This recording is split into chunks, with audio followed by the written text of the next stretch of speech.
সিরিয়ায় বাশার আল আসাদ সরকারের পতন হয়েছে বলে জানিয়েছে আল কায়েদা সংশ্লিষ্ট বিদ্রোহী গোষ্ঠী হায়াত তাহরির আল শাম। এই গোষ্ঠীটির প্রধান আবু মোহাম্মদ আল জুলানি, যাকে বাশার আল আসাদ সরকারের পতনের মাস্টারমাইন্ড হিসেবে বিবেচনা করা হচ্ছে।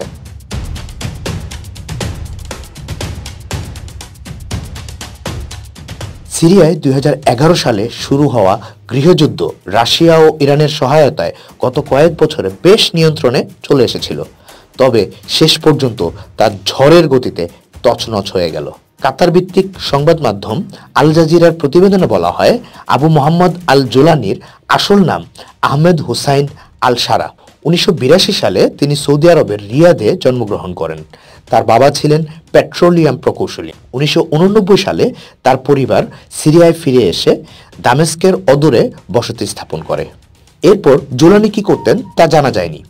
2003 সালে সিরিয়া থেকে ইরাকে এসে তিনি আল কায়েদায় যোগ দেন। ওই বছরই যুক্তরাষ্ট্র ইরাকে হামলা চালায়। তিনি সেখানে যুক্তরাষ্ট্র বিরোধী প্রতিরোধ আন্দোলনে যোগ দেন। 2006 সালে জুলানিকে গ্রেপ্তার করে যুক্তরাষ্ট্র। 2011 সালে সিরিয়ায় গৃহযুদ্ধের সময় তিনি ছাড়া পান। এরপর তার নেতৃত্বে সিরিয়ায় আল কায়েদার শাখা প্রতিষ্ঠা করা হয়, যা আল নুসরা ফ্রন্ট নামে পরিচিত।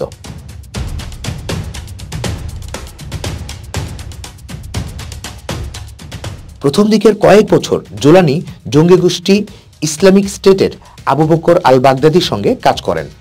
2013 সালের এপ্রিল মাসে বাগদাদি আকস্মিকভাবে আল কায়েদার সঙ্গে সম্পর্ক ছেদের ঘোষণা দেন। এরপর জুলানি সিরিয়ায় নিজেদের তৎপরতা বৃদ্ধিতে কাজ শুরু করেন। 2016 সালের জুলাইয়ে বাশার সরকার আলেপ্পের নিয়ন্ত্রণ নেয়। তখন বিদ্রোহী গোষ্ঠীগুলো ইদলিবের দিকে চলে যায়। ওই সময়টাতে জুলানি আল নুসরা ফ্রন্টের নাম পরিবর্তন করে জাবাত ফাতেহ আল শাম রাখেন। পরে বিদ্রোহীদের ছোট ছোট অনেক গোষ্ঠী ও নিজের জাবাত ফাতেহ আল শাম নিয়ে এইচটিএস গঠন করেন জুলানি। এইচটিএস 2017 সালে সিরিয়ান স্যালভেশন গভর্নমেন্ট প্রতিষ্ঠা করে। এর মাধ্যমে তারা দেশটির ইদলিবে প্রশাসন পরিচালনা শুরু করে। তবে অধিকার কর্মী, সংবাদ প্রতিবেদন ও স্থানীয় পর্যবেক্ষকদের মতে সিরিয়ান স্যালভেশন গভর্নমেন্ট কঠোর হাতে শাসন করে, বিরোধীদের সহ্য করে না। Delwar Hossain, PD archive.